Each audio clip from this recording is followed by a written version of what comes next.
I'm not an atheist. Here are 5 reasons why. Hi, my name is Scarlett, and I'm an atheist and skeptic, and today I'm back with King Critical's 5 reasons why he's not an atheist. In my first video last week, I focused on his first 2 reasons concerning the one true religion and miraculous scripture.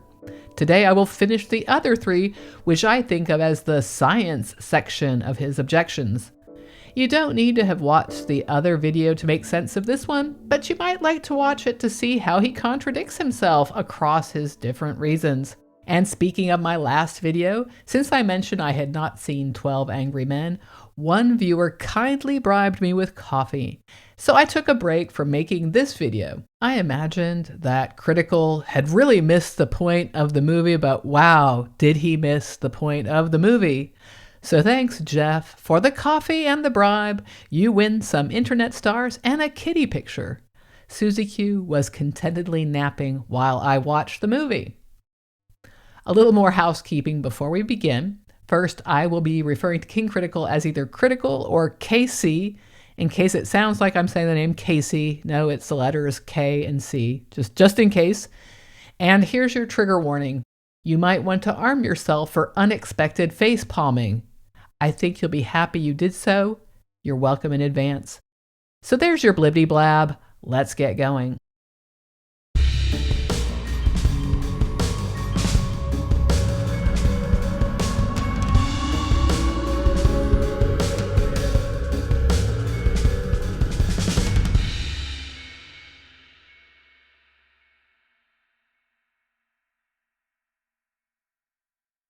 Those first 2 reasons seemed unsatisfying, esoteric, and admittedly, undeniably, requiring a lot of knowledge about the Bible that you might not necessarily have a foundation in. I'm happy to report that my 3rd reason is a pretty basic, pretty well-known argument. Number 3, material causality. I don't think you need to have some deep knowledge of the Bible to reject Casey's first 2 reasons. Every religious person has found a way to make their book match their religion and explain away all the discrepancies. Anyway, without establishing that a God exists, why think any religious book is anything more than the creation of humans? But now we're off to the natural world, and let's go.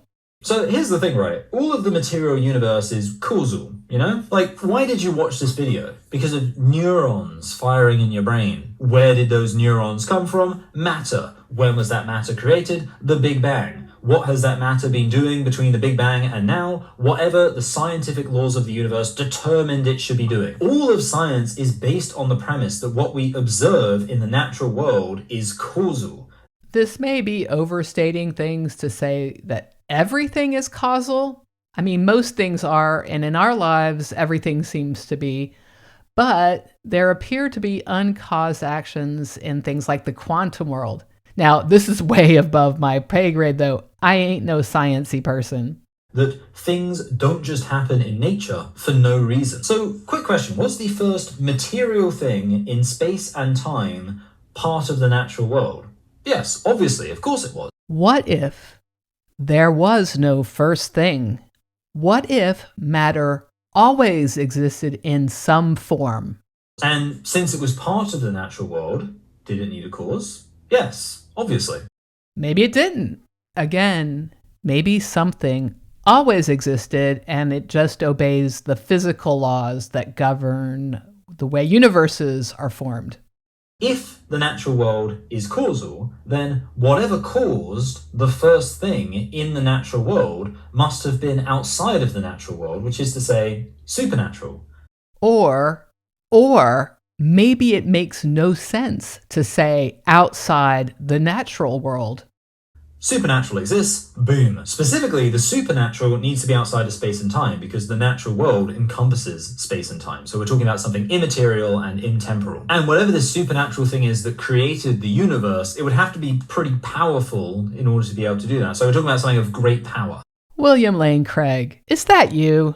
And also, just do me a favor really quickly and conceive in your head right now of something that does not exist in space or time, but still exists, such that it could choose to create the universe. Pretty difficult, right? I mean, most things outside of space and time would be abstract things like numbers or laws of logic.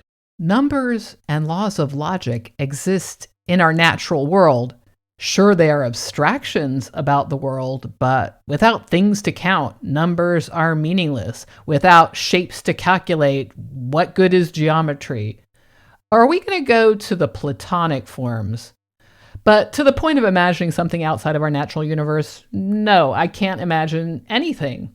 And concepts and abstracts are part of our natural landscape. Again, without the natural world, what are the abstracts even? And obviously, while those do exist in some sense, we don't say that they irrefutably exist such that they have the power to actually do something. The concept of 2 + 2 = 4 exists in abstract as a true statement, but it doesn't actually exist as something that has the power to do something, to influence our world. I don't even know why this is a point being made right now. Math is for us to use in our very natural world. In fact, I would say, having thought about this for a long time, that the only conceivable thing that could incontrovertibly exist while still not being in any sense temporal or material would be a conscious mind. Seriously? And what is the substrate of your conscious mind? All minds that I am aware of are an aspect of a brain. Anything more abstract than that, and you're getting into some murky territory about whether or not we could really say it actually exists. So, the only conceivable thing that could have created the universe is a eternal, immaterial, incredibly powerful, conscious mind. So we've left the language of causality and slipped onto creation. And again, I wonder if Low Bar Bill has entered the chat. My first point is this. Why do you have to conceive of anything? Why can't you just say, you don't know if there's a supernatural. You don't know how and why our universe is here, if it's the only one, and if. You seem to feel the need to conclude something, KC. I don't feel that need. And scientists studying our universe don't seem to think a God is needed for our universe. Second, on creation. If your conception of the origin of our universe means you think it was created, you might be thinking about it wrong. Maybe this is simply a vocabulary problem. What if our universe just formed? Like a cloud in the sky? Or a layer of limestone or sandstone or whatever kind of stone? You know, it just formed following physical laws underpinning universe formation. And I have to say at this point that the origin of our universe is a matter for science and not navel-gazing philosophers. Observe the phenomenon, form a hypothesis, and test it. Saying, wow, man, far out, this just makes sense to me, is not rational. And that's God. Anything else more abstract, and you're getting into some murky territory about whether we can say it actually exists. So yeah, that is my phrasing of the cosmological argument, which is a pretty popular argument a lot of people like to make for God. None of the other common arguments you hear are going to make an appearance, like the ontological and the teleological. Thank the non-existent God for that. I am sick of those arguments. And that shouldn't be surprising, because if those arguments did convince me to no longer be an atheist, then I would have stopped being an atheist when I first heard them ages ago. Again, these are the actual reasons why I, as someone who used to be an atheist, now believe in God. It's not just me running through the top apologetic hits of all time. I do think that God existing helps to explain the fine-tuning of the universe, but I don't think the fine-tuning of the universe is so obvious and that there's no alternative way the universe could have been such that we would say it has to have been because of God. But in the case of the cosmological argument, we know exactly how the universe could have otherwise been. It could have not existed.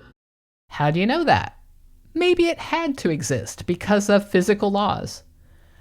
I just have to repeat here that I don't think philosophy is a good place to go for discussing the origin of the universe. We have a whole area of science that studies Big Bang cosmology, and these arguments just tend to feel like word games. So the question is, why does it exist? Now, to be fair, this wasn't an argument that convinced me God exists when I first heard it. It wasn't convincing immediately, but as I've gotten older and more time has passed, I found it increasingly impressive. And that's because the more I've argued this point with atheists, the more I've realized there isn't really a good atheist counter to it. I think the reason Casey feels there isn't a good atheist counter to this is because he wants to land on a positive answer. I don't know is just not good enough. KC has an idea in his head, and he needs someone else to persuade him otherwise. Atheism, though, is just about lack of belief in any God. You don't have to know every answer to every question about the universe to be an atheist. And frankly, I'm not disturbed by I don't know. Why is the universe here? I don't know. How did it form? I don't know. How did life get started? I don't know. It's just, it's not, my life just doesn't revolve around that. In fact, just yesterday, I did a live stream reacting to Alex O'Connor talking to a podcast guest about the cosmological argument. And honestly, I can't in good conscience recommend that you watch it, because it was honestly an incredibly boring episode, because they didn't really make any sincere effort to argue against the cosmological argument at all. On the contrary, they spend most of their time just admitting that this argument does present a huge issue for atheists. And yeah, I would agree, because it's a good argument. If you simplify this argument to a supernatural force must have created the universe, it becomes obvious why this is impossible to counter. Because any non-supernatural cause you posit in being natural would be part of the universe, and therefore it couldn't have created it. I don't know what Alex O'Connor said or how it was discussed or anything, even what podcast this was on, so no comment on that. I have no idea if this is even being characterized right. But I do have to say, so what if they didn't actually do anything? I don't know. I don't care. What I will repeat again is that if you imagine that the universe was created, you need a creator, an agent that does the creation. And I don't accept that the universe was created. I think it probably is best understood to have formed. Formation does not require an agent to create or make decisions or anything like that. But if that makes you uncomfortable, I think you do need to posit something. And once you do, you need somebody to knock you off of that. But, I think we're talking past one another here. I remember this one guy I was speaking to wanted to show how there are actually loads of different possible alternative explanations for the origin of the universe other than God, and he just listed them off. And I can't really remember all of them, but two that I immediately remember are that he was like, well, maybe the universe emerged from a black hole, or maybe it came from another dimension. And I pointed out that black holes are when a whole load of mass is in a really, really small space, which would mean they're very much attached to the material, spatial reality, which would make them natural, which would make them part of the universe, which means they can't be an explanation for the origin of the universe.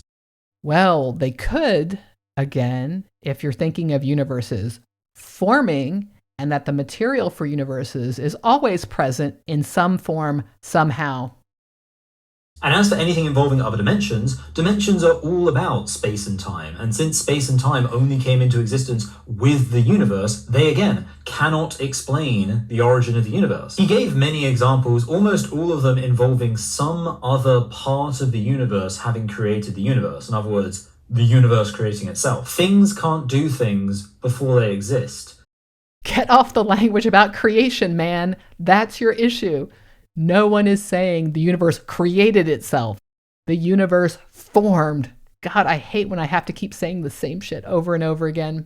So something that is part of the universe couldn't have created the universe because it wouldn't exist to be doing the creator. The other thing people might say is, well, what if the universe existed eternally? But again, that doesn't work because of the way that material causality actually functions. If you're saying that the universe always existed, then you're saying that an infinite number of things happened. First, I'm not so sure you need to say that. I'm no expert on infinity, though. Mainly, I just have the impression we're just imagining what might be instead of looking at what people have already discovered about the universe. Like, there's a science out there, Big Bang cosmology, physics, things like that. But no, let me gaze at my navel and imagine how I think it might be and then ask you to prove me wrong. And then you watch this video. So an infinite number of things happened first, and then something else happened. That doesn't make any sense. I've heard people come up with thought experiments like Zeno's paradox and that thing about the infinite hotel, and also people have said that if, because of relativity, space is expanding in all directions at once equally, maybe time is doing the same. The main issue here, though, is that basically every physicist agrees that traveling backwards in time is impossible. And as for all of the thought experiments, they all rely on redefining or recontextualizing infinity such that you've detached it from anything possible that's natural. It's really simple. If an infinite number of things have to happen before you do something, you will never ever do that thing. If I promise to give you £1 million, after you've counted to infinity, you will never ever get that £1 million. I don't understand everyone's hang up with infinity, really. And again, not an expert on this.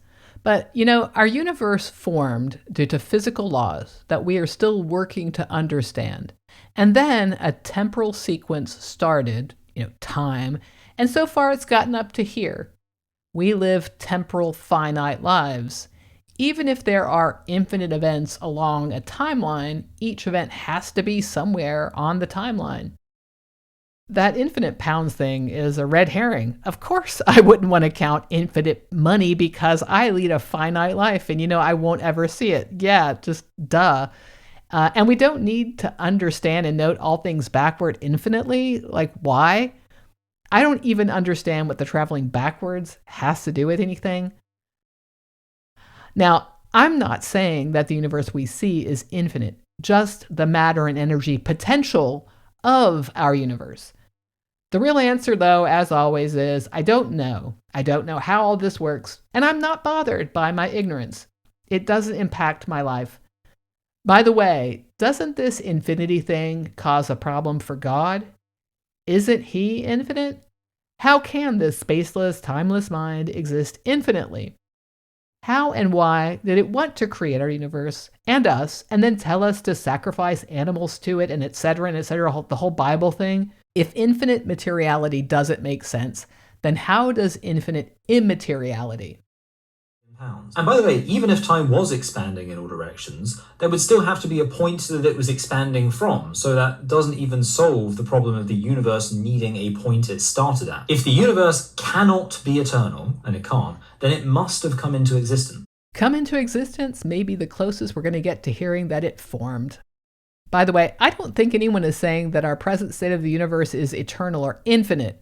What is being positive is that it formed from something else, that the conditions for our universe were always there, potential, and we're still learning about this. I mean, we get back to a point we don't quite know yet what happened before that point, if that makes any sense. Again, not an expert on all this, and I don't know why I have to be an expert on cosmology to answer a question about whether a God exists or not.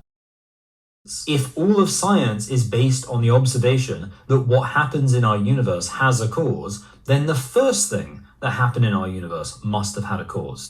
Yes, the first thing in our universe, which has causality as part of the way things operate here, but not necessarily the universe itself.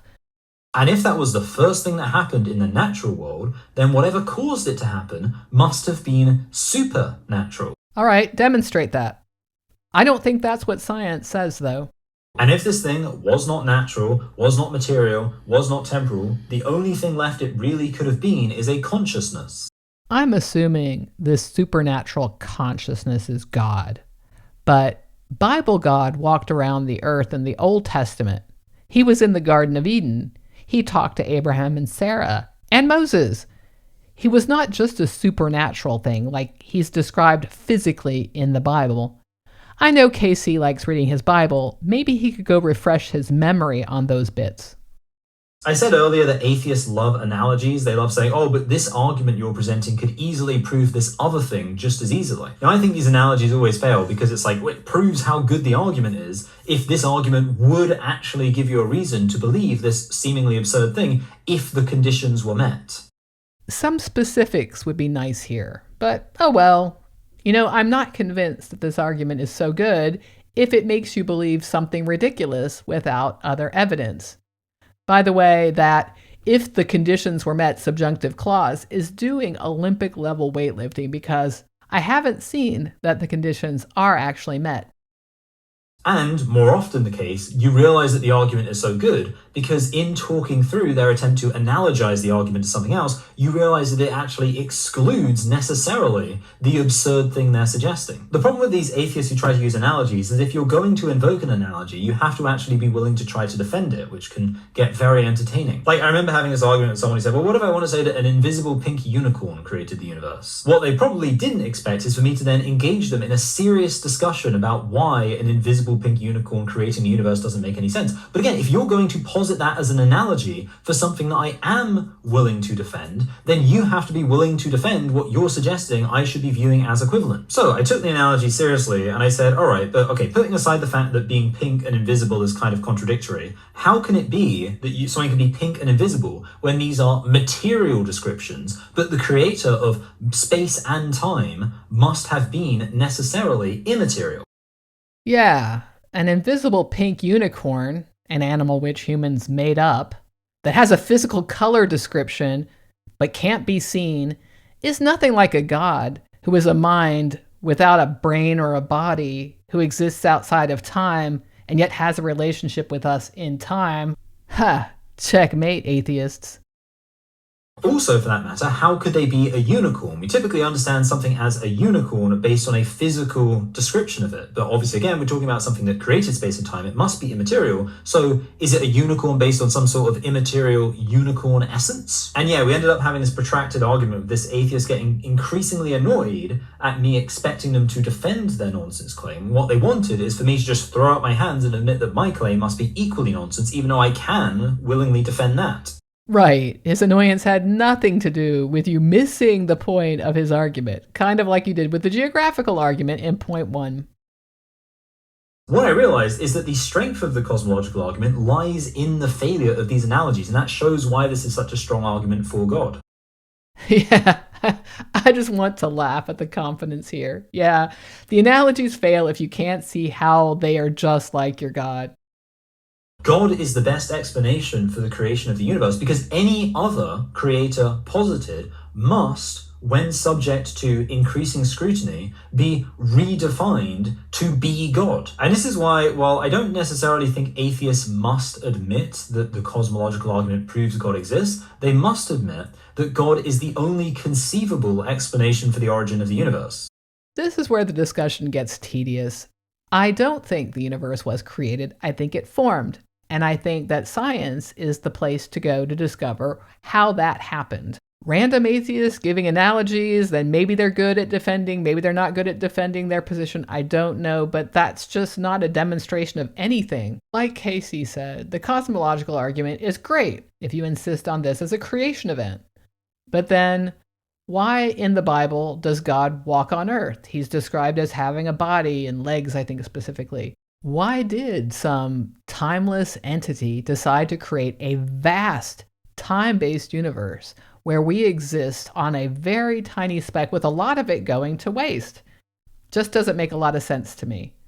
Now, I don't know, man. I think the cosmological argument is irritating because it is freighted with assumptions that aren't warranted, language that guides you toward the conclusion it wants.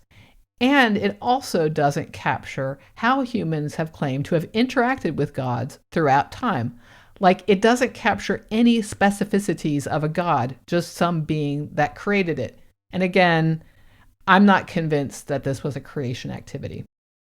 In that argument I mentioned earlier, I eventually gave the guy an ultimatum of sorts where I said he only has 3 options. 1, come up with a conceivable explanation for the origin of the universe other than God. This was after he'd already failed with his black hole and interdimensional alternatives. 2, explain how God isn't actually conceivable as an explanation for the origin of the universe. 3, admit that God is the only conceivable explanation. You know, if he can't do the first 2, he has to pick the 3rd option, because he, by his own admission at that point, can't conceive of any alternative explanation for the universe other than God. What's really funny is he got confused and he thought that I was making a deductive argument, so he proceeded to then debunk all 3 of the options I'd given him as an atheist. Do you think that Casey was actually following what this guy was doing? Computer says 9. But yeah, it's not up to atheists to think of whatever conceivable alternative might satisfy you and your need to explain origins. It's up to you to establish that your God exists, with positive evidence and not these arguments and word games.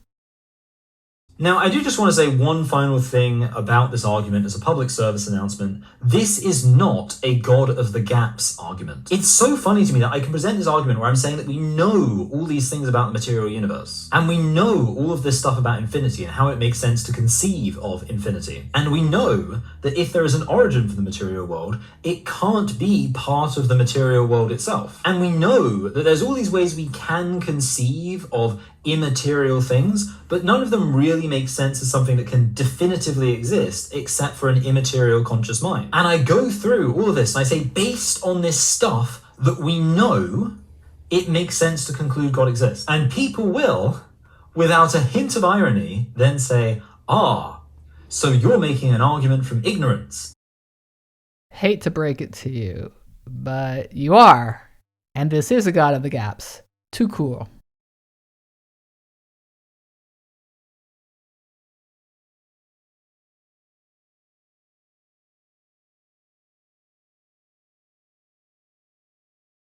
You're an atheist. You like evolution.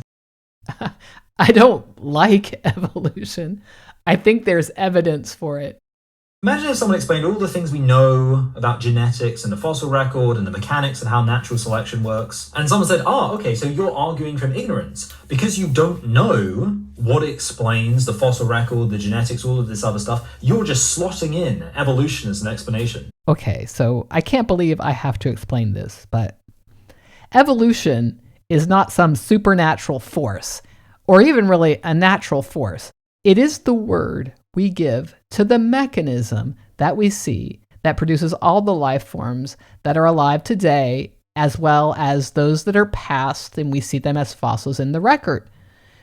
Here is a mechanism, the genetic thing you were talking about, and we can see the proof of this in the fossil record. So what is the mechanism by which God created the universe? How often does God create the universe? What even is God? Is there any kind of testable, repeatable experiment we could do that could show us all this? Science. I already said the language of the cosmological argument is misleading, and I'm tired of saying it. Obviously, that would be ridiculous. What you're saying is based on these things we know, evolution makes the most sense. Imagine if in a trial, one lawyer presents all of this evidence that a murder happened and that the defendant is guilty of that murder, and then the defending attorney says, okay, so you have this gap where you need an explanation for why the murder weapon had my client's fingerprints, and his blood was found at the scene of the crime, and his exact shoes that he's been wearing every day were found perfectly imprinted on the floor. And you just decide to insert a murder of the gaps just to fill it up. That's stupid. I'm sorry, this babbling is just silly. Either a murder happened or it didn't. And if it did, you have to gather evidence and you have to present testimony. So we know we have a universe. What we don't know is that a spaceless, timeless mind created it in some supernatural, unexplained manner. Our evidence is that physical laws are enough for the universe to form without some creation event. This connection to a trial is not really analogous. I think you have to work on your analogies a little bit. God of the gaps is when there are many, many possible explanations, but because we don't know, we just decide that God is that explanation. The God of the gaps is just when you say, God explains something that science has not entirely clarified yet. In olden days, there may in fact have been no explanation. Think of Zeus throwing lightning bolts. They didn't know why, so Zeus, But that's the point. I'm saying that I can't conceive of any other explanation. Certainly no other explanation that works anything like as well. Yeah. That isn't the textbook definition of an argument from ignorance. And if you think that's not a good reason to believe in God, I think you're confused. Oh, sweet summer child. Imagine if someone wronged you and they were in court and they admitted that there was no conceivable explanation for the available evidence other than that this person wronged you. But then that person who wronged you got off scot-free because it was decided that just because there was no conceivable alternative explanation, that wasn't a good enough reason to think something is actually true. How are you conceiving of trials? It's up to the prosecution to build a case with evidence and testimony and stuff like that. The defense pokes holes in the case. Judges and juries are supposed to decide if the prosecution built a good enough case. They're not supposed to just imagine all the alternatives. By the way, there are terrible attorneys that are shit at their jobs. There are well-meaning but overworked ones that don't build a good case. There are miscarriages of justice all the time. Our justice system, because, humans, it's very imperfect. We're just way far away from how we're going to figure anything out about our universe. The question of how our universe formed is something for science to study, not for us to just stare at the sky and say, wow, far out, what makes sense to me? And this kind of leads us on to reason number 4, atheism's epistemological issues. It's actually not good if a belief is unfalsifiable. A good belief is one that can be proven false, but it withstands all of the tests. Sure, of course. But atheism isn't a belief. It is a lack of belief. It is a rejection of theistic claims. You say a God exists, and I say I don't see a reason to believe it. Show me some evidence. Increasingly nowadays, atheists are admitting something. Nothing could convince them that God exists. Richard Dawkins has admitted, even if he saw a sign in the sky written in the stars saying, Richard Dawkins, this is God, I exist, or words to that effect, he would think, actually, it's more likely that he's just gone mad, or that this is aliens playing some sort of cosmic joke on him. Yeah, it's hard for me to know what evidence would convince me. Christians are always coming up with this, what if God talked to you thing, but most of us don't have any kind of experience of God talking to us, and those people who do often go off and commit horrendous crimes on its behalf. Look, when I was a theist, nothing supernatural happened to me at all. I prayed, I went to Mass, I went to the services of other religions. The most that happened was I got some really nice feelings when the choir sang and the incense came out. No spirit spoke to me, no being identified itself as God, nothing. Since I've been an atheist, nothing close to any of that has happened either, and I have been back in churches and among religious friends. And none of them have stories like that either, not the religious friends who have been going to services for years. I think if God can send a one-time message, he should be able to spend more time among us, like he did in the Bible, not just a one-time shout out. As for if a voice rang out of nowhere, called me by name, and said it was God, my first thought is going to be, I'm being pranked.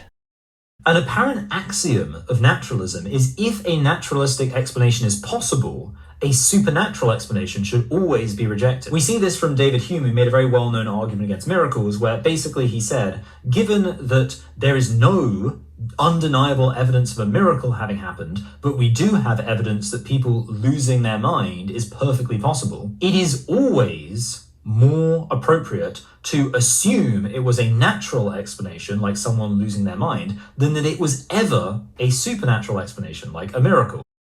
Yeah, gonna have to say that makes sense. If you have a natural explanation, that seems more likely. I mean, I'm not saying that other things are impossible, but every time I go looking at so-called miracles, I always find other explanations.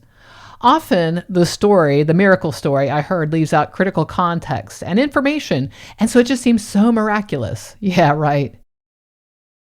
Of course, this is unfalsifiable, right? Because the only thing that could prove that the supernatural is possible is a supernatural event. But you have excluded the possibility of ever acknowledging a supernatural event actually happened. But Hume and Dawkins and many other atheists have admitted that they would never, ever, ever come to believe that the supernatural is possible because they'll always accept a naturalistic explanation if one is available. So we're just supposed to accept without investigation that the supernatural explanation is correct? So, like low bar Bill, we're just supposed to lower our epistemological standards because maybe there's a God and he loves Billy Craig. Here's the issue. We experience a phenomenon. We don't just assume what it could have been. We start to investigate and formulate hypotheses and then test those. Now, I know that we have this hypothetical event of a God identifying itself as a voice in the sky, a thing that has not ever happened in a clear way for people who have not lost their mind. But if I heard a voice like that, my first assumption is someone is playing a joke. One problem for me is, why do we even have any idea that the supernatural is a thing that exists? Like, it's only there because this is something that we have inherited from a long line of people thinking that there were gods and that there was a supernatural interacting the world. But if something happens today, we have lots of ways of investigating the natural world. By the way, what even is the supernatural? What is the mechanism for the supernatural interacting with the natural world? Before I can accept it as an explanation, I would need a lot more information. And frankly, in my whole life as a believer and now an atheist, I haven't encountered anything that would qualify as outside the bounds of natural explanations. Going back to our 12 angry men analogy, would someone be allowed on a jury if they were going to say that they'll never ever accept murder as an explanation if there is any possible explanation that does not involve murder? No. I don't know how jury selection works in the UK, but in the US, people are rejected from juries for all kinds of reasons, including erratic behavior or incorrect beliefs or what kind of job they have. The problem is that we have 5 accounts of Jesus' resurrection, all arguably written within the lifetime of eyewitnesses, but even very critical scholars will still date them to within a century of the supposed events. Anybody who knows anything about antiquity will tell you that we typically take texts as authoritative even when they are written over a century after the events they're describing. So, for example, our main sources for the Second Punic War were all written like 2 centuries after those events. So, why not accept these accounts of Jesus' resurrection as authoritative? Has Casey done any historiography? Because historians don't just accept or reject texts whole cloth. I'm not an expert on the Punic Wars, and I don't know what text scholars use to evaluate what happened, but having read quite a bit of scholarly work in history, I know that historians compare sources, evaluate various claims within documents, look at physical evidence, look in archives, and more. When I listen to Bible scholars, I hear them evaluate various aspects of biblical texts, compare them to the history that we know from the area, and as they go through the text, they find some aspects credible and others less so. It's not just like 100% one way or another. Well, because they contain accounts of supernatural events, and extraordinary claims require extraordinary evidence. And this sounds fine, but the problem is, at that point, you can just reject any amount of evidence you like, because you can always say that people dying and not being resurrected is so common that to claim someone was resurrected is so extraordinary that any amount of evidence won't reach that qualifier of being sufficiently extraordinary. And at that point, you don't have an intellectually robust position. You just have a set of goalposts that you can move anywhere at will. I like how he sneers at extraordinary claims requiring extraordinary evidence. Priceless. Look, the gospel accounts don't even agree on the details of the events of the resurrection. You know, you would think a perfect God would be able to do a better job of getting the accounts straight. But really, I'm not sure what is hard to understand about this. Supernatural reasons are effectively magic. This God did some magic. We don't know the mechanism of the magic. It only seems to happen at convenient times for some people, and others just have to accept it. It's not an explanation of anything. You want it to be true to validate your religion, but why should anybody else accept it? And I won't even get into when the Gospels were written, by whom, and all that. Even if they were eyewitnesses, how do we know their interpretation vis-a-vis magic is correct? Like I say, I'm talking here about reasons why I'm not an atheist, and this is a massive reason for that. Because when I realized that my atheism was in fact unfalsifiable, I started to think, well, where should I actually place the line that is enough evidence to convince me that God exists? Because clearly, I've been placing it in the wrong place heretofore. And I think that if you're honest with yourself, you will actually realize that the evidence for God was already there once you abandon the dogma that you must always accept a naturalistic explanation over a supernatural one.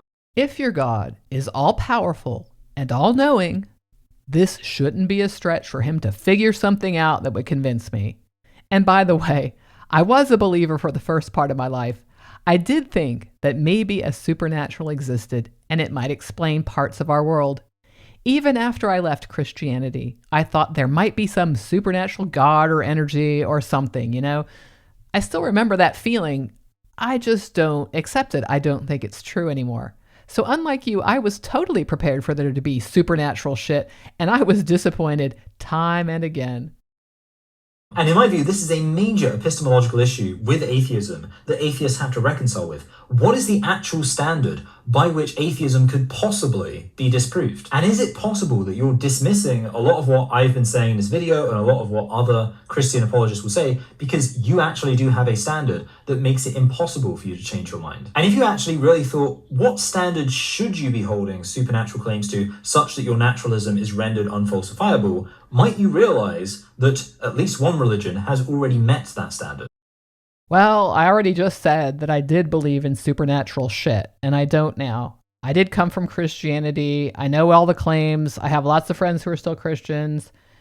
I'll just repeat, maybe your God could send better evidence of its existence, and maybe fewer dumb apologists.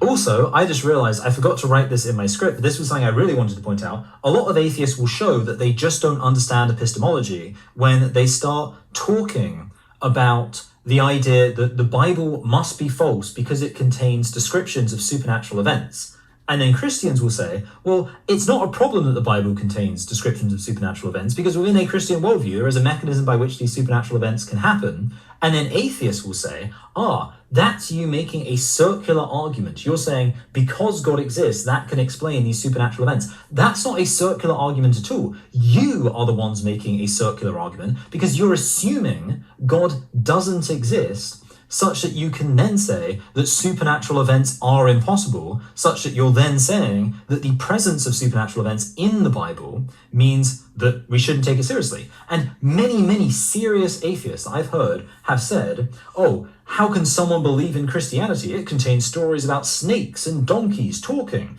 and people walking on water, and people rising from the dead, and we know all of this stuff doesn't happen. That is a circular argument. You're literally arguing against Christianity by saying Christianity is wrong because it contains descriptions of supernatural events and supernatural events can't happen, therefore your religion's wrong. You only get to that conclusion by assuming the religion is wrong from the start. Have you used your facepalm protection yet? To be honest, I don't know that things like talking animals or walking on water are necessarily supernatural. I just don't believe they happened. I think they're just stories. But here's the thing. To decide how true a statement in a text is, we need to compare it to reality.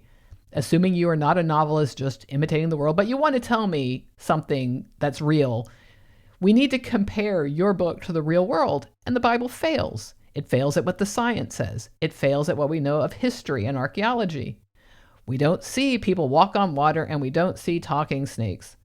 So just how did you determine the claims in the Bible were true? The Bible told you so. How do you know the Bible is true? Well, it says so. It's written by a God. How do you know the God is true? Well, he says so. He's in the book. How can you verify any of that? Just look at my book. Sure, no circularity there. And there's this guy called Dan McClellan who just completely failed to understand. Like I did a reaction. I should actually link to this. So I will link to this because this is worth watching. There's a video by Dan McClellan, which I've reacted to, where he just does not understand what a circular argument is.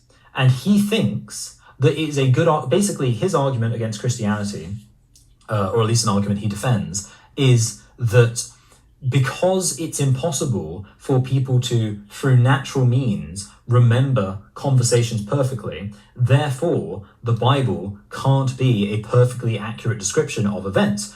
To which the obvious response is, but as a Christian, we believe that the supernatural exists, therefore they wouldn't have to rely on natural means in order to remember what was being said. So that's how the Bible can have this feature where it has these events recorded. You are the one being circular when you say that the Bible must be false because of the natural limitations of the authors. Because you're assuming, therefore, that supernatural is impossible. Casey, this you? Problem is, you'd be surprised how many people are resistant to the notion that the Bible is miraculously theologically coherent. It's very annoying. Something people will usually immediately do is bring up all sorts of supposed contradictions in the Bible, but usually these would be historical things and like numbers and dating. All of that has no bearing on the theological coherence of the Bible. When we're talking about theological coherence, we're talking about what does it say about the nature of God. By the way, that clip was from earlier in the video. I have taken it out and put it in a new place. This is from his reason, Miraculous Scripture. So let me get this straight. In that reason, KC noted that there are contradictions in the Bible, but they don't matter. And it doesn't matter if this Bible doesn't represent the science or history properly because it's actually just this theological idea of God. But now you think the Bible does record conversations perfectly. Why would the Bible be able to get direct quotations and conversations absolutely correct, but then record all the rest of the stuff wrong, the science and history facts? I'm just really confused. So I just wanted to bring that up because that is an example to me that proves that atheists, this epistemological issue that atheism has consequences. This isn't just some abstract idea. You can see it in the number of serious atheists who people say, oh, this guy's really smart. And they just don't understand the basics of how epistemology actually works and what a circular argument actually is. And they will literally accuse you of making a circular argument because your position is internally consistent while they are the ones making a circular argument. They say, oh, your argument's circular because it grants that God exists. Yeah, of course it does, because my position is that God exists. So I'm being internally consistent by saying that my worldview is consistent with the view that God exists. You are being circular by saying that you are going to reject any viewpoint because it's inconsistent with your view that God exists. So yeah, I just wanted to point that out. Should I just show a picture of a projector here? I think I'll show a picture of a projector. Gotta laugh at this. Atheists have bad epistemology because they don't accept my claims. So let's get this straight. We have a problem with our epistemology because we don't just accept your word that a God exists, that the supernatural exists.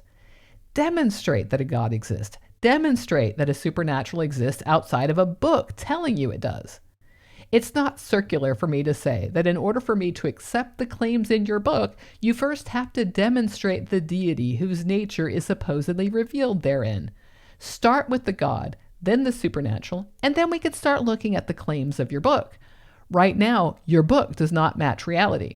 Its account of the beginnings of the universe, of life on Earth, of its own religion, none of it matches what the science or archaeology or history say. But really, dude, you have the perfect textbook definition of a circular argument, so much so that I swear you're trolling here. I believe this book is true. Why? Because the book says it's true. So much fail in so much time. I just wanted to clear something else up while I'm here. A lot of people don't understand what presuppositional apologetics is, either because they just hear what the name is and they decide for themselves what they think it means, or they hear it very badly described by someone else. They assume it means if we presuppose Christianity is true, then it's true. That's not what presuppositional apologetics is at all, and I think in reality, presuppositional apologetics is actually quite persuasive. Of course you do. By the way, I think I know what presuppositional apologetics is, and it isn't what you just said, so let's hear it. See, the first thing Presup observes is that people have debates where they use logic and evidence to try to prove that a position is consistent with reality. But it's just taken for granted that this is the starting point, when really we should be asking, why do we just presuppose that this is the standard we should have in the first place? Thus, Presup observes the core beliefs that underpin an enthusiasm for debate. Firstly, that there is an ultimate truth to be known. Secondly, that we are capable of knowing it. And thirdly, that we should want to know it. That's not my understanding of Presup. Look, anyone who gets interested in philosophy actually does start to consider the basis for their beliefs. Where is the grounding? Can you have grounding? I have heard spirited debates about whether truth can exist absent a mind. This usually revolves around language. I just think it's like language games. Atheists who are interested in this, and frankly, no one has to be, tend to land on the notion that our universe exists and has laws that can be understood, and that there are some laws that are consistent in the universe. This is all provisional and can be falsified. Religious people get uncomfortable with this. They want a mind to hold the concepts, to have invented them as laws to be followed, as if the universe worked by traffic laws or something. Like the cosmological argument we already dealt with, they need a creator for these laws. They presuppose a creator and they build their religious view from there. I've dealt at length with tag arguments. They get tedious and bogged down in language, slipping from one use to another. And you can probably work out for yourself that classical theism perfectly allows for all three of those presumptions. The argument is that atheism, on the other hand, cannot justify those three presumptions, and therefore can't justify valuing debate, and therefore shouldn't be debated. Yeah, the old "I don't have to listen to you because you can't tell me why logic works" gambit. Also, more theistic manipulation. Don't consider atheism. Strict presuppositionalists are of the opinion that evidentialism, trying to prove Christianity through evidence, is a strictly counterproductive position. So such a person would say to me that I'm wrong to have made this video where I do try to provide evidence and logical reasoning for why God exists, because by doing that, I'm just conceding that atheism even has a basis for thinking that evidence and logic actually matters in the first place. You provided evidence somewhere? Where? All I saw were arguments. Anyway, it isn't atheism that talks about evidentialism. Naturalism is about evidence. A lot of theists do conflate the two, and probably most Western atheists are naturalists to some extent or another, but atheism is just the absence of belief in gods, and you can lack belief for a variety of reasons. Now, I think this goes too far, and actually presenting evidence for your position is never a bad thing. And speaking of going a bit too far, I remember one time speaking to my brother-in-law, and he was talking about how he went to seminary and he learned a lot of presuppositional apologetics. And he said that he learned that presuppositional apologetics proves that Trinitarianism is the only viable belief that someone can actually have before doing anything in terms of intellectual inquiry. And that seemed a bit much to me. I can understand saying that presuppositionalism justifies classical theism, but Trinitarianism, come on. Fight, fight, fight. Yeah, come on, Christians, do some more schisming. Yeah, isn't it strange that you can justify all manner of beliefs if you start with presup stuff? It's not like Christianity has a whole history of schisms and breaking off into other groups or anything like that, right? With that said, though, I do think presuppositionalism is a good extra argument to make against atheism when combined with evidence, saying we have this evidence, and also atheism doesn't really have a justification for valuing evidence in the first place. I just want to laugh here. I don't have a justification for trying to have my beliefs match reality so I can make better informed choices. Like, get out of town. Yes, I think that the argument that atheists love to make fun of while misunderstanding it is actually a good argument. Specifically, I remember one time seeing this debate where a Christian said that he wanted people to imagine that the platform that they're standing on is their worldview and their presuppositions, and to ask the audience to consider whose platform actually best supports the thing that they are doing in that debate. And I guess I'd ask you the same. What I'm doing here on this platform, in this video, is trying to get to truth. Does this make more sense if I believe there is one true God, the author of all truth, who wants us to know him and commands us to do so? Or does it make more sense if I reject all of that? Which is the better platform for what I'm doing here? When I get here and I act as if truth matters, and your ability to understand truth and to consider logic and evidence, all this stuff matters in a real sense. So I guess I don't think a big T truth exists like some platonic form held in the spaceless, timeless mind of a god who thought men should cut off the tip of their penis and women needed to be cleansed after giving birth, and who needed sacrifice of animals for all manner of transgressions it had cooked up. For me, truth is what matches reality. And look, it's not like I'm sitting here saying there is no supernatural and there is no God, but I don't see any evidence for those. First, define the supernatural. Where is it? How does it operate? How do we see it interacting with our world? Then we'll talk. But assuming that there is a being that holds some truth and going from there, hard no. And I don't want to make an appeal to consequence, but if you're a fan of my channel, you're probably not a huge fan of postmodernism. Postmodernism being the belief that there is no ultimate truth and everything is up to an individual's private interpretation. Has that gone well for society? Postmodernism is more that truth is wrapped up in the narratives we tell about it, and we need to untangle those threads to see if the truth holds up. I didn't discuss Casey's interpretation of the crime in 12 Angry Men, but this sentence about not liking postmodernism is interesting because the film is actually a kind of postmodern examination of how our perception of the truth is caught up in the narration about it and how a good lawyer or storyteller can manipulate you. But the narrative needs to be examined and pulled apart.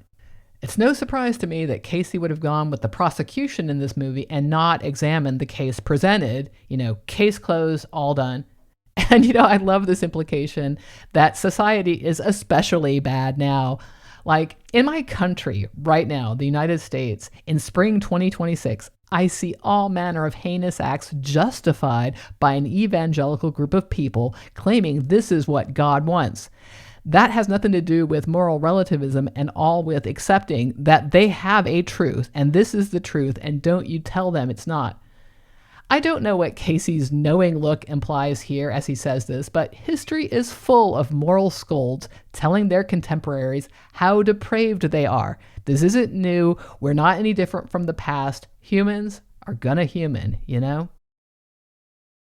Now, obviously, the impact of a belief on society doesn't show whether that belief is true or false, but I think it does show us what is underpinning that belief. And we have to be honest about that. If we have a society that has become increasingly atheistic, increasingly godless, and we're seeing the fruits of that in the way that people interact with each other, and in the way that people reason, and in the beliefs that people are coming to, I think we should recognize that maybe one of these things is causing the other. Just what is this about? This is so vague as to be useless. Now, Casey is clearly English, and by his specific accent, Southern England, maybe the London area. Look, I'm not going to go all Henry Higgins and guess a street or neighborhood. My ear is just not that good. Point being, it's true, England is less religious now, and the dominant religion there is not all that Bible thumpy. But I'm in the US, and what I see is religious people believing all manner of conspiracy theories and being especially cruel to other people. Anyway, now we arrive at reason number 5, conscious reality. Atheism has a lot of issues of consciousness. Alex O'Connor is a very popular atheist talker, largely because he's very critical of Christianity, but he also acknowledges his issues with atheism. And Alex seems to especially struggle with this idea of consciousness in an atheistic worldview. And a lot of this is very philosophical. There's this idea called the hard problem of consciousness, which is how is it that material reality creates conscious experience? And just recently I was listening to Alex O'Connor, and he was talking about this thing of imagine if you conceive a triangle in your mind. There's lots of things that are true of this triangle that you're conceiving. It has 3 sides, the angles add up to 180, but the triangle doesn't really exist. So how can it be that there is this thing of which these physical characteristics are true, but then where is the actual triangle physically speaking? Yeah, I don't think philosophy is the best place to go for our understanding of why we're conscious, how the brain works, etc. By the way, not everyone can think of a triangle in their head. Not everyone has an interior monologue. I find this fascinating because it seems so obvious to me. It's a small portion of the population, but it exists. We're discovering more and more how the brain works, and we're learning what parts of the brain do what. There are parts of the brain that direct other parts what to pay attention to, what is important in the environment. There's just so much more to discover. I don't know that us sitting here navel-gazing are going to solve it, But I am stuck on this notion that if I imagine a triangle, it has to exist somehow in a physical form. Is that what I'm supposed to understand? It's not just an image held in memory, but there's a triangle? Now, if I just said that God explains that would actually be the God of the gaps. That's an example of God of the gaps. Because in that context, I'm just saying, well, this is a really complicated thing. We don't really know about it, and therefore, it's God. But here's my argument for the existence of God. And it is probably, in reality, the singular argument for the existence of God that ultimately convinced me. All right, everyone, let's brace ourselves. We are getting close to the real reason Casey is a theist and a Christian, and it's totally not a God of the gaps. Wait, hold on. Let me get my popcorn. There, I'm ready. Because it seems to me like consciousness adds a huge amount to reality. Obviously, evaluative stuff like morality, beauty, things like that, but even more objective things like color and form. Take a moment to look at your hand. In a world without consciousness, this is nothing. It's just a collection of atoms. No color, no discernible distinction from the atoms around it, except for being a little bit more dense. I'm thinking there is something dense here. You might be imagining a collection of atoms, but even then, probably what you're imagining is atoms that you can see, almost like the Matrix or something. But that's not what you should be imagining, because even your ability to see atoms, that entirely comes from consciousness. Without consciousness, all of reality is just a writhing mass of nothingness. You mean without a mind to name things and their qualities, without a mind to experience the sensation of things.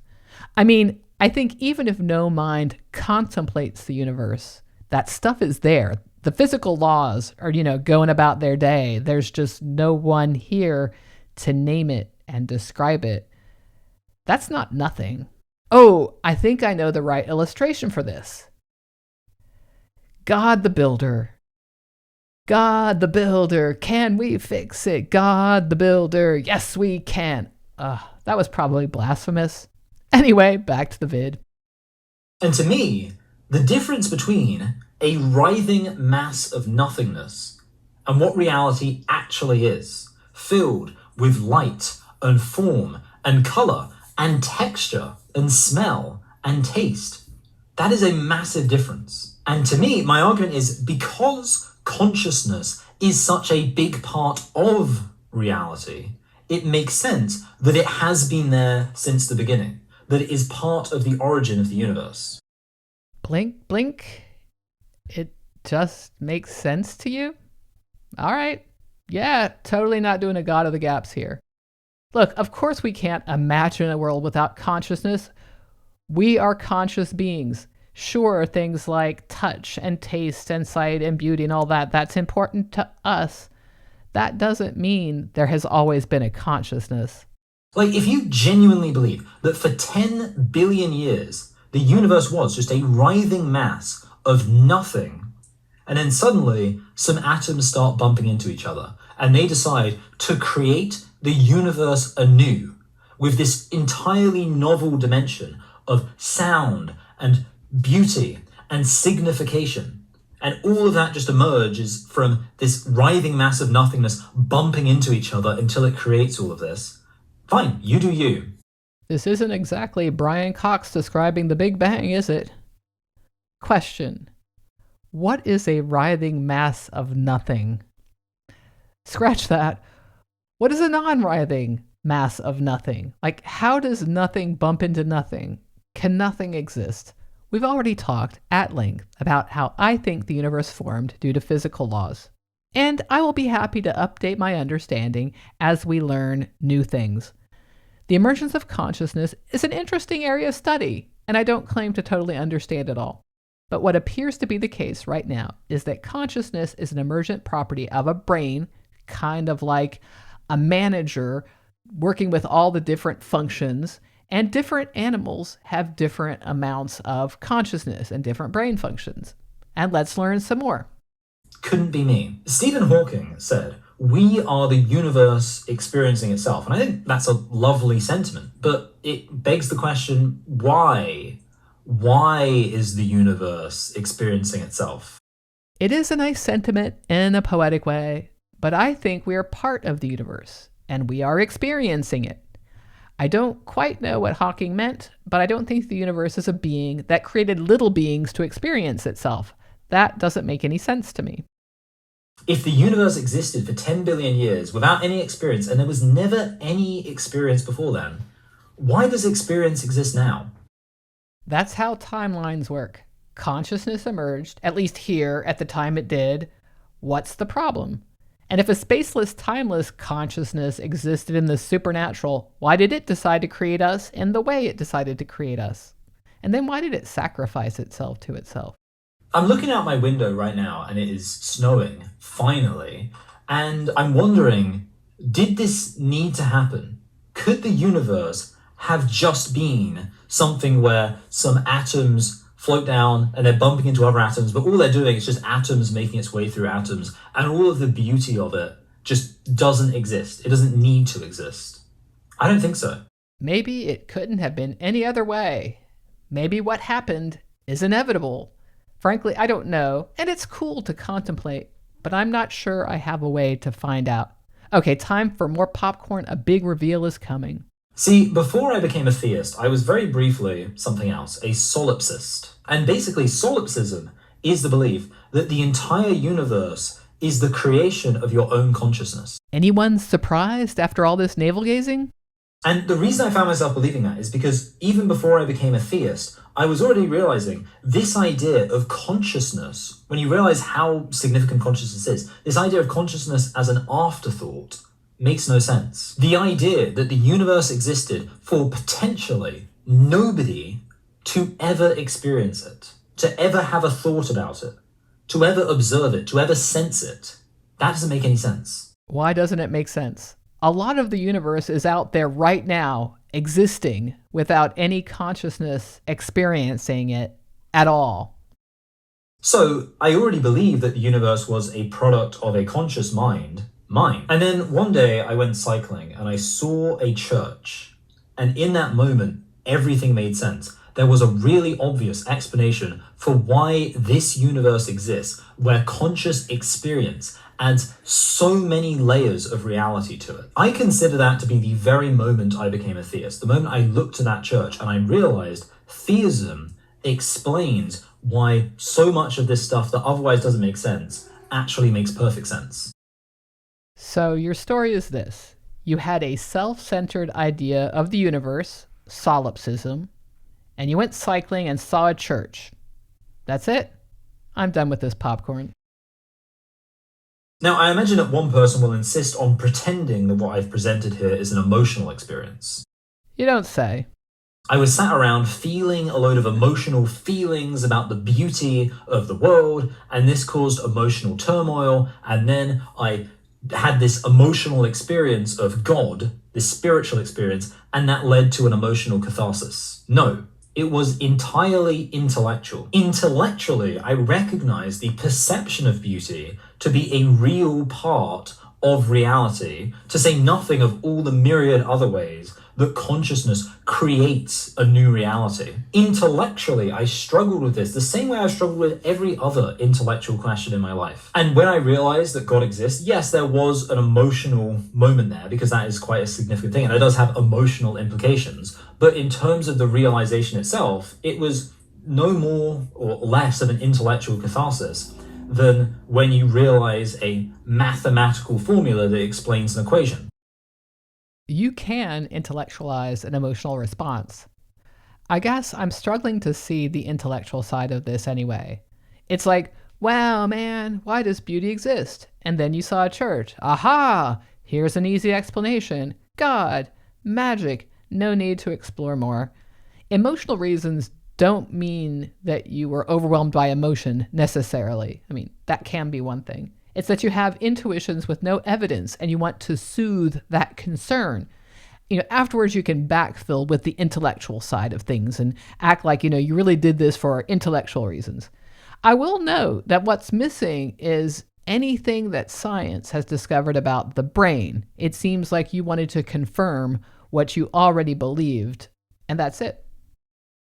And while there are a few things that keep me coming back to the recognition that theism is the most rational, intelligent, reasonable belief, the miraculous theological coherence of scripture being another big one, certainly the significance of conscious reality is the primary one. Every single time I just take a moment to actually realize that I am the universe experiencing itself, I realize that theism is the most reasonable position. To say that actually no, conscious experience is just emerging from material reality, but ultimately has no significance to it.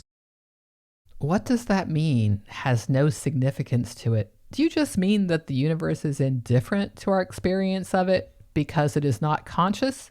Is that a problem? I have to say, your conclusion that you are the universe experiencing itself sounds emotional and self-centered. You listening to this right now and evaluating whether what I'm saying is actually true. This idea of truth, this idea of logic, this idea of thinking about things. No, irrelevant, doesn't matter. I'm sorry, but that's just stupid. What do you mean it doesn't matter? Do you mean after we're dead? Do you mean to the universe? Are you trying to say that the universe isn't just a place we exist, but it knows we're here experiencing it? I mean, that might sound stupid to you, but it's possible. I mean, I think that we matter to ourselves right now, and that's pretty much it. I guess I don't see any evidence that our lives matter after we're gone. Sure, the people who knew us will remember us, but eventually we'll be gone, and it will be like we never lived. Is that a problem to you? Am I saying that it's impossible, that I'm just this lump of atoms that has deluded itself into thinking that I actually have thoughts and feelings that genuinely matter?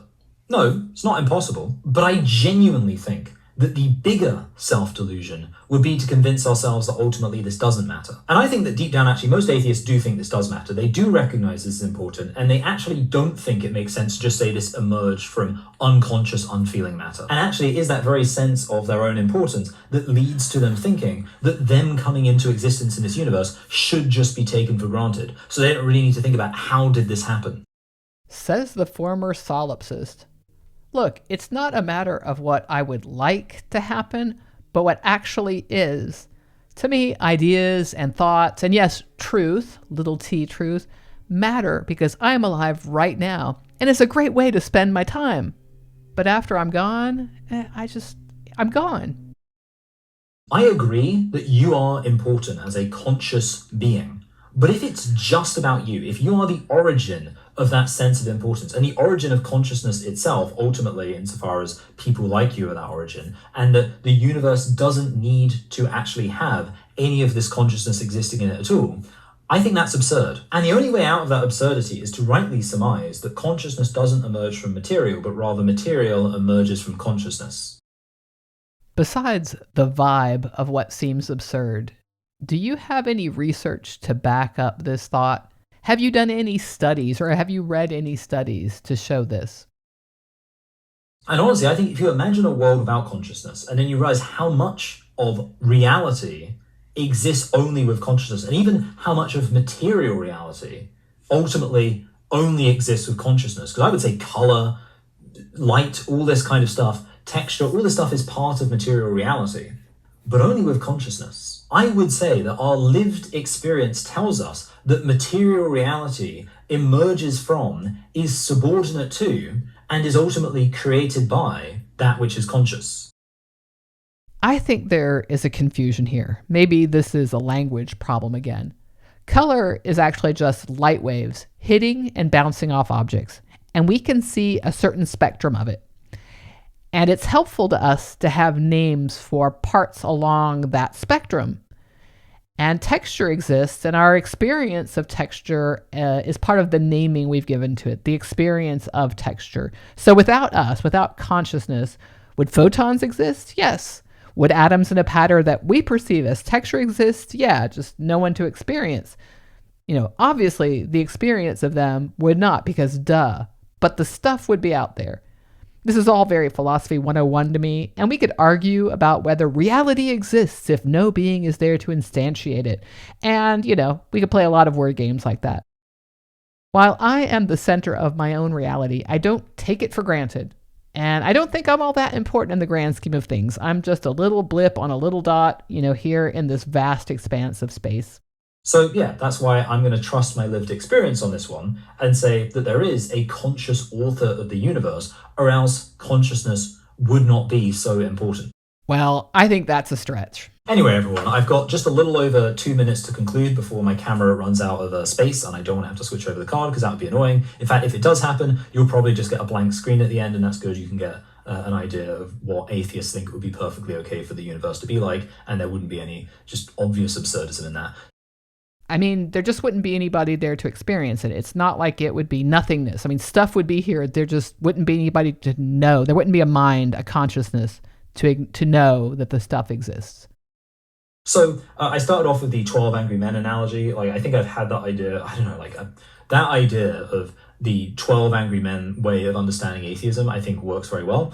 Because the point is that maybe you can explain all of this stuff. Or rather, let me rephrase this. Maybe you can, taking all of this stuff individually, explain each individual thing away. But what I don't think you can do is then say, I've taken all of this stuff together, and I still think that atheism makes more sense. I absolutely do think that for some of this stuff, I could be like, maybe it's whatever, it's a coincidence, or sure, maybe God makes the most sense, but ultimately God's kind of a bit speculative, so if we're going to speculate, why can't we just speculate that there exists some other alternative explanation we haven't conceived of yet, but it still works or whatever? Maybe, but the problem is when you're putting all of this together, that's when I have an issue. bad evidence piled on top of bad evidence doesn't somehow equal good evidence.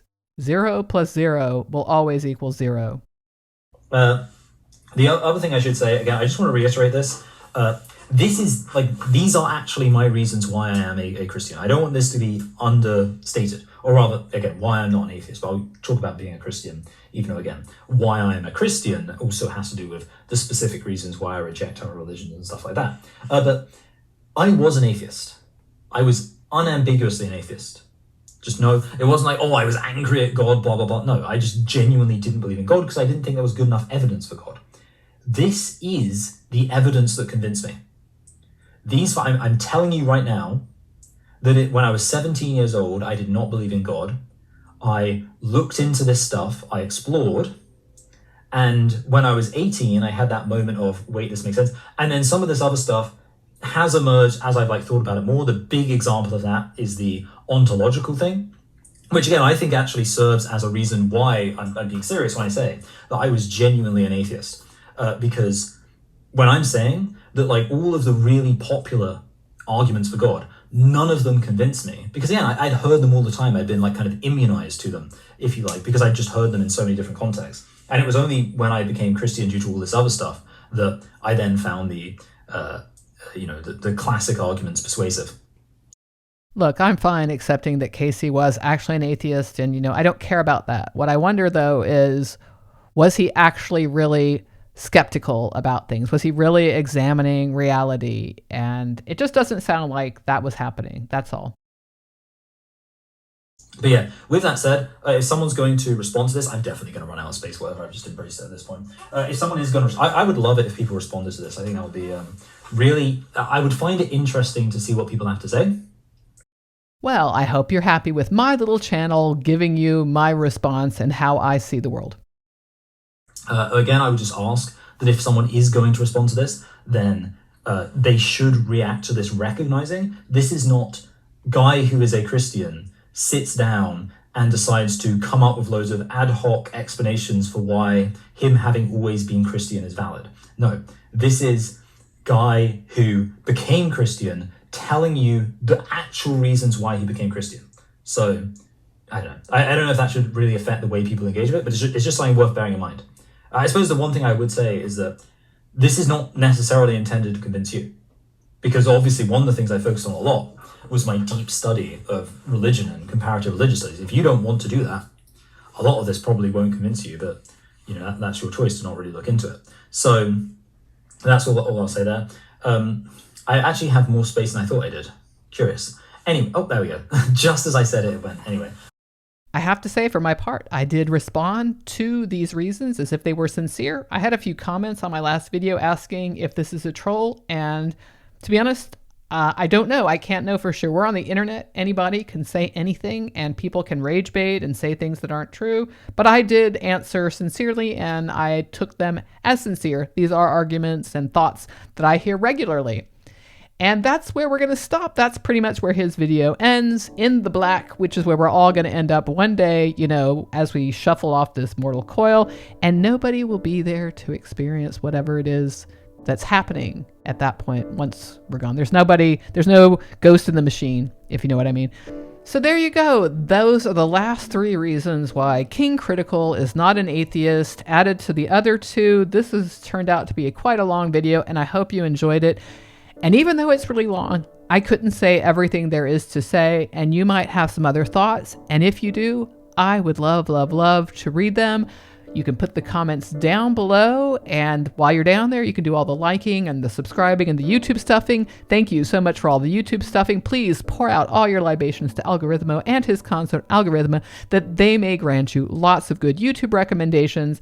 And probably a few ads, because, that's the world we're living in. There are ads everywhere. And if you like what I do, you could also buy me a coffee. Here are my cute kitties thinking you're buying me some kibble. Please buy us some kibble. They're always hungry. Thank you so much to everybody who did buy me a coffee. And thank you especially once again to Jeff for the bribe to get me to watch 12 Angry Men. I really enjoyed it. I think on the follow-up to this, I might have some final thoughts on doing this 2-part reaction series, because I've got a few other things sort of summaries in my head, and I'm kind of playing with those ideas, but I don't know. I don't know quite what it's going to be. And maybe, just maybe, that video, it won't be stupid. You never know. But if I don't do that video, it's going to be something stupid. Bye for now.